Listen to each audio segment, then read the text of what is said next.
And here we have an example of the red-titted langur bird. See here how his fine red plumage extends across his chest and down his wings. A fine example of the species with unique patterns, a powerful beak, strong muscles, gorgeous dark hair, and chocolate brown eyes deep enough to drown in. And huh? What? Oh, sorry. Okay. Back to the red tit. Yes. See how he tilts his head, assessing the females before him and ready to make his choice.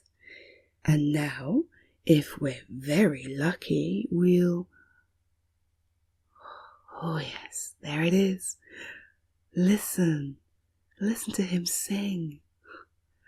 Listen to the rich tones of that voice, designed to pull even the most indifferent of females into his grasp. Deep and powerful, his voice reaches deep into my, into the female's unconscious mind, and